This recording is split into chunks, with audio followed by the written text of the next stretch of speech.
In the meantime, Valentine's Day right around the corner. And so how can single people date in this COVID world? That's an ongoing question. Dr. Nick Carr at Citra Urgent Care talks about some do's and some don'ts of dating during COVID. Take a look.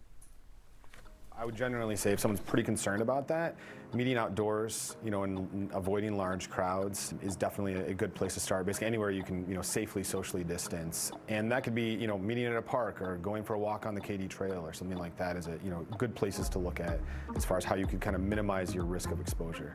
There's gonna be a number of factors that come into play. So is it covered? Maybe a covered patio, at least where the walls are open, is gonna be better than probably, being more, in a denser area of a busy restaurant.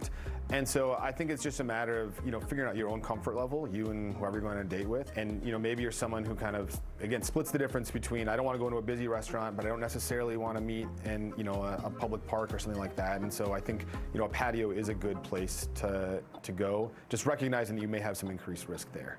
I tend to be a little bit more private about these things. It's not necessarily something I would lead with. If this is a huge part of your identity, in the same way that if you're Catholic or you're Jewish or Muslim and you want this to be something, this is kind of like a deal breaker or make or break thing, then maybe it's important to have it there. So in the event that you happen to hit it off with someone, you go on a date and you find out that they have COVID, or they tell you they have COVID, I really look at it as like any other exposure, right? Same thing as an exposure in the workplace. So when were you exposed? Were they symptomatic at the time? Are you showing any symptoms?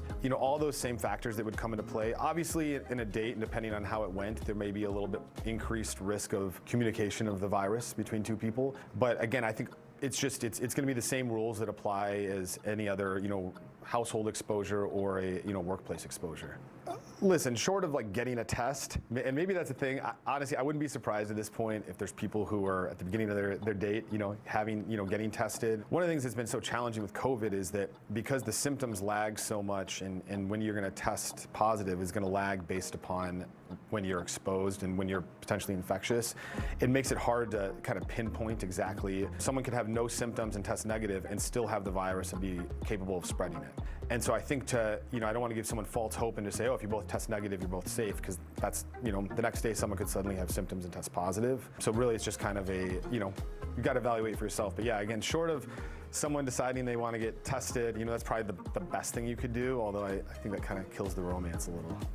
I think what's more important is having those discussions about like, hey, I was exposed to someone who had COVID. Even if you're really excited for this date and, let the person know ahead of time, hey, I was exposed, or hey, I'm having some symptoms or whatever. That I think is pretty important to be honest about. Again, I don't know that you need to require a test. That may be a little bit overkill, but in certain circumstances, if you have some immune compromise issue that's gonna put you at increased risk, or you're taking care of loved ones who have, health issues that you're concerned about, well, maybe you do want to be a little bit more vigilant in how you approach that.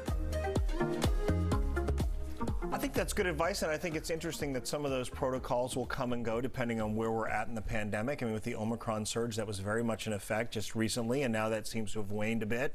But don't you think it's about just being a little more honest about who you are and a little more transparent, and some of what he's saying kind of transfers any time of the year? Well, and I'm finding now people, I don't know about you guys, did you just get those government-issued COVID tests? Yes. Did they just come in the mail? Mm-hmm. I've started to hear people saying, hey, since we have those, let's go ahead and do one before this get together or whatever. And so it's kind of like if you got 4 of them. So if you're prioritizing this date as, one of your 4 that you're going to test for, I guess you can, just kind of put it out that way, like really subtly, like, hey, did you get yours? I'm going to take my test before I we had a coworker who was jumping through all the hoops needed to make sure that his daughter didn't have COVID and checking.